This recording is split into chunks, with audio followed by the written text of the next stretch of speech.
Buenos dias, buenos tardes, mga amigos, mga amigas, sa aking mga kumpanyeros at kumpanyeras. Magandang araw po sa inyong lahat. Ako po ang inyong lingkod, Attorney Rene Bueno.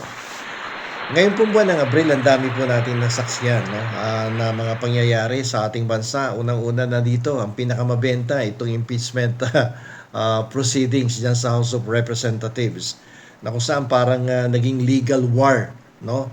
Between the Office of the Vice President versus the House Committee on Justice, the Committee on the Commission on Audit rather, and the Anti-Money Laundering Council, no? At nagbabanggaan, it's the Office of the Vice President against the two powerful agencies plus the House of Representatives sa Committee on Justice. Parang tuloy pag tiningnan mo parang nanonood ka ng boxing dito sa sa makasaysayang pangyayari na to sa ating bansa.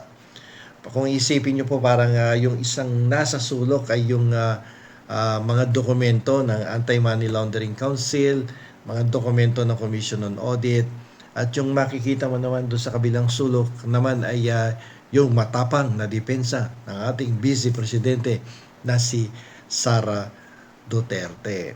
Okay, ito po ang ating pag-uusapan ngayon. Ito po ang ating lecture para sa episode na to.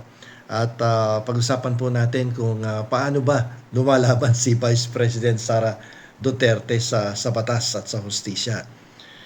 Ngayon, para po sa mga karaniwang mamamayan, sa mga ordinaryong tao, narito ang tatlong simpleng puntos kung bakit nanggagalaite itong ating Vice Presidente na si Sara Duterte sa kanyang mga kritiko. Excuse me.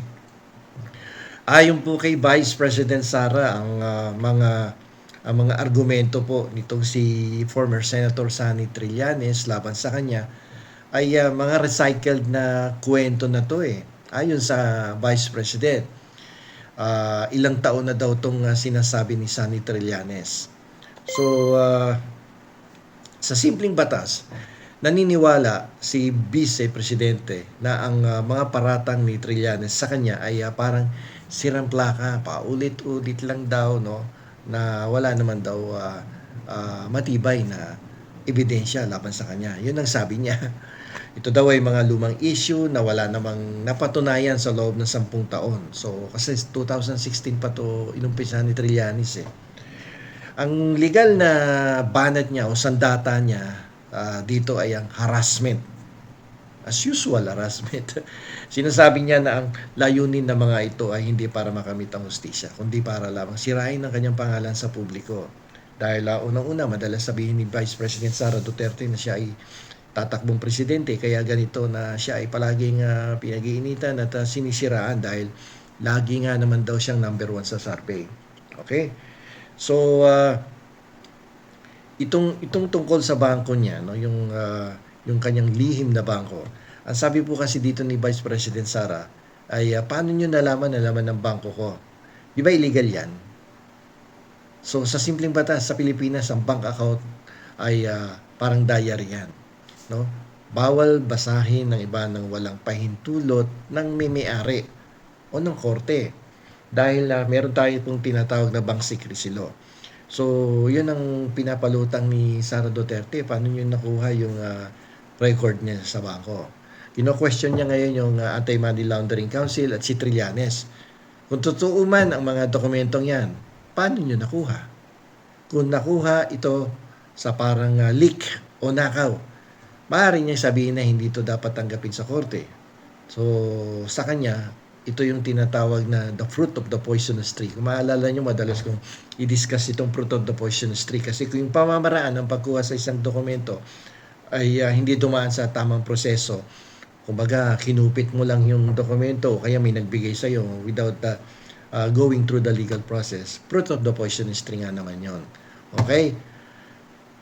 Isa pa yung sa COA. Sabi ni Vice ay nag-e-explain pa daw sila sa COA. Hindi pa daw sila tapos. Bakit na daw siya binibigyan ng hatol ng COA? So, in short, ang sabi niya, kapag ang COA ay naglabas ng disallowance o pagsasabi na mali ang paggastos, hindi ibig sabihin daw no na inakaw agad yung pera. o yung pondo na yon, no? Ninakaw kagad yung pondo na yon. Para itong teacher na binilugan ng ang mali mo sa test, may chance ka pang ipaliwanag kung bakit yun ang sagot mo.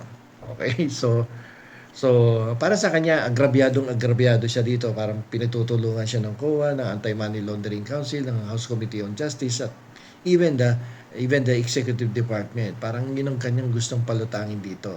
So, nagre-reklamo talaga ang Vice Presidente. So, para sa kanya, sobrang panggigipit to sa kanya. At lalo na yung sa impeachment na yan, no? Although meron siyang appeal or certiorari, no, na petition na isinampas sa Supreme Court. So, malalim ang hugot actually ni Vice President Sara Duterte. So, ano ang ibig sabihin nito sa atin? Yung sinasabi niya na si Trillanes, sinisiraan lang ako niyan eh. Lumang tugtugin na yung sinasabi niya. Recycle dyan, no? So, sa kanya, madalas niyang banggitin gawa-gawa lang naman yung kwento na yan, eh, no? Para sa politika lang yan, no? At para sa kanya, nilabag ang kanyang karapatan bilang pribadong tao. At hindi sumunod sa tamang proseso ang Commission on Audit. Sabi niya nga ng isang araw, di ba? Sabi niya, hindi pa final ang hatol. Kaya wag muna siyang husgahan, lalong-lalo na daw ang taong bayan. Huwag kayong masyadong maniwala. Yun ang ayon kay Vice President Sara Duterte. So, despite the fact na ang dami ng pinakitang dokumento ng COA, ang dami ng dokumentong pinakita ng Anti-Money Laundering Council. Actually, that is the most dangerous document na talagang kakaharapin niya come the impeachment trial sa Senado eh.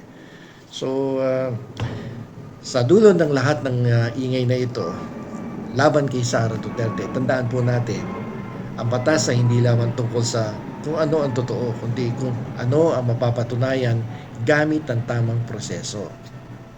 Aeroplano na naman sa taas namin. Ang depensa po ni Vice President Sara Duterte ay nakatayo sa isang matibay na prinsipyo. Hindi dahil may bilyon sa bangko ay guilty na agad, at hindi dahil may audit error ay magnanakaw na siya agad. Ngunit ang hamon sa kanya ng bayan ay mas matindi.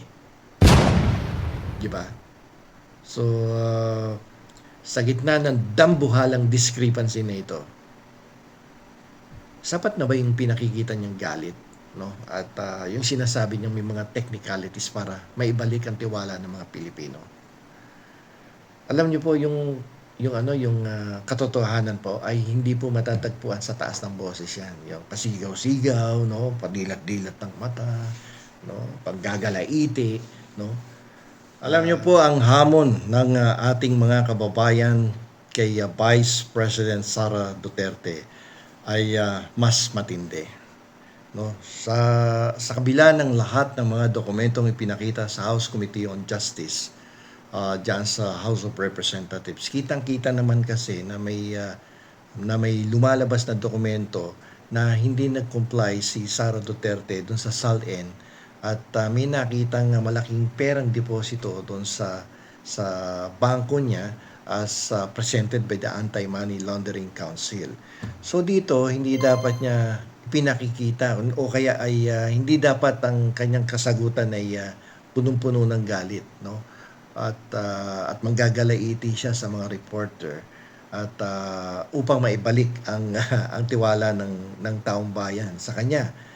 Ang tamang sagot dapat na ginagawa ni Vice President Sara Duterte ay magpresenta rin ng mga counter, no, na evidence, mga dokumentong pasisinungalingan, yung Anti-Money Laundering Council report about their bank transactions, yung nagsasabing nakalikom ng bilyon-bilyong piso sa bangko, at kung paano niya ipapaliwanag yung SALN na yung walang kahit singkong deklarado doon sa Statement of Assets and Liabilities. So, hindi dapat idinadaan sa taas ng boses, hindi dapat idinadaan sa init ng ulo or sa galit, no? Upang masagot mo ang mga aligasyon or akusasyon laban sa Vice Presidente. Hindi yun ang tamang paraan, kundi harapin, no, ang mga akusasyon laban sa iyo in person doon sa House Committee on Justice. At kaya nga itong si former Senator Sonny Trillanes ay naghahamon na naman kay Vice President Sara Duterte na kung pwede sa susunod na hearing by next week ay pumunta ka in person at hindi yung pagkatapos ng mga investigasyon sa Kongreso ay buweltahan mo ng isang press conference or interview with the reporters of different TV and radio networks, but including the social media vloggers, at ipakikita mo ang iyong galit at doon mo sasagutin ang mga paratang laban sa iyo. Ay walang mangyayari pag ganoon. So pinaka the best thing for the Vice President to do is to come to the Committee on Justice at the House of Representatives, present her evidence, counter the allegations of all those who are accusing her of graft and corruption. No, when she was still the Secretary of Department of Education, and the misuse of this allegedly the misuse of the confidential funds under the office of the Vice President. So kapag ginawa niya ang mga bagay na yan po ang magsasabi ng tunay na kwento ng Vice Presidente, no, laban sa mga alegasyon at akusasyon sa kanya ng mga taong nagsampa ng impeachment complaint laban sa kanya sa House of Representatives. So hanggang dito na lamang po. Ito pong muli ang inyong lingkod, Attorney Rene Buenos.